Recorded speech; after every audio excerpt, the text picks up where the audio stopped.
Next week is Restaurant Week, and we are getting a sneak peek at some of the dishes that are going to be served at some of the fabulous downtown restaurants. Nicholson's chef, Mark Bodenstein, is sharing his tomato gazpacho recipe with us today. I cannot wait to lift this thing up and just pour it down my throat. It looks delicious. It's not, I mean, this is a creamy, is it creamy? What is the right way to cure it? I mean, it's creamy because we blend it. Right. So enough vegetables blended together with garlic that's been confit, which is just kind of slightly roasted, will give the effect of cream. So it does have a creamy texture without the use of cream. Without the use of cream, because we think of gazpacho, we think of like a chunky thing. Yeah, we think of normally a chunky, almost a salsa in a bowl. Okay. You know, at the restaurant and with the Restaurant Week, we like to make it a little more elegant. So we go ahead and we blend ours all the way down. So what we use is some fresh local tomatoes from Terrace House Farms. Oh. That we do a quick method that's called a concasse, which basically you take a bottom of a tomato, you're going to cut an X into it, score it, a little hot water, and you're able to peel it. Nice. And then once you peel it, we stick them in a bowl, chop them. We use a little bit of cucumber. Fantastic. A little bit of red onion. All right, thank you. A little bit of red pepper. We use a little bit of celery. This is sort of like everything from the garden. Oh, absolutely. I mean, you know, gazpacho is a summer soup served chilled, so it's wonderful. A little bit of that roasted garlic with the olive oil added. That's going to add that texture that we're looking for. That has to be my favorite ingredient. And a little bit of breadcrumbs that we toast, and a little bit of the fresh tomato juice from some of the tomatoes just for blending. And the bread's going to help add to that texture as well. It'll thicken it, right? It will. Okay. So we put this into a blender and we process for about 5 minutes. You should be able to touch the sides of the blender, and it's going to be slightly warm. All right, so for us home cooks, let's say we got there. What it looks like. Would we put this in like a food processor? We put this in. We would put this in a blender. Okay. And we're going to let it blend. And a food processor wouldn't make that chunky salsa that we just talk about that we do not like. Yes, we would like it to go all the way to a puree.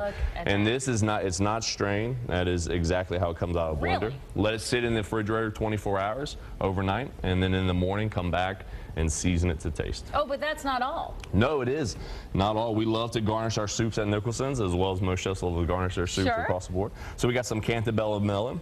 You also can use watermelon, cantaloupe, honeydew, any melon. I don't know what this is, so that's it's a melon similar to cantaloupe. Cantaloupe is known as muskmelon. This doesn't have that musky flavor. All you taste is the very sweet, delicate nature of the melon. Still a piece of that one. Oh, absolutely. A little bit of cucumber as well. A little bit of pickled red onion. And then we take the juice of the pickled red onion. We lift that up so they can see. There you go. Which is right here, nice pink, with a little red wine, a little vinegar, a little salt and sugar. And we reduce it down. And this is called a quick relish.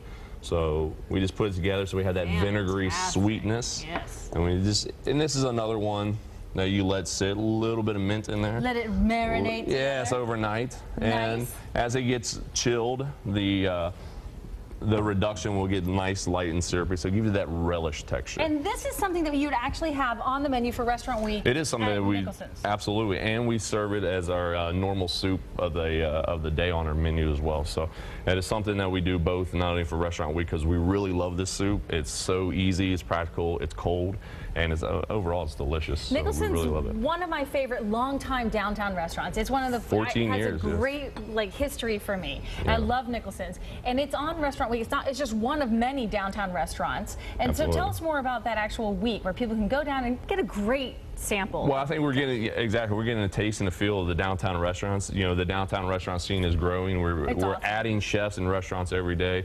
I think we're going to get ourselves definitely back on the national scene. So what we're looking at is a multitude of restaurants, anywhere from Nicholson's to Palomino to Buona Brasa, Local 127. 3 courses, $35, or dinner for 2 for $35. You get your choice. So and it's a great time. That's a great price. It is. It is a great price, a great value, and it's a chance to try a multitude of restaurants through the whole entire week without completely breaking your budget. 6th through the 12th. 6th through the 12th. And all the menus are online. We'll get you there through WCPO.com. We also give you this recipe on WCPO.com. But you can check it out, Nicholson's and all the other restaurants, what they're going to be serving for that week, and make your reservations early. Because let me tell you, it'll book up fast. Book up. Look at this. Looks just beautiful. Throw a little relish on top of here. Oh, yeah. There we go. Move this out of the way. A little cucumber, and then garnish with a little mint leaf. And gazpacho tomato for the restaurant. I'm going to find a way to eat this without a spoon. Mark, thanks so much. Thank you very much for having me. Coming down. Thanks a appreciate bunch. it. Go on WCPO.com, guys.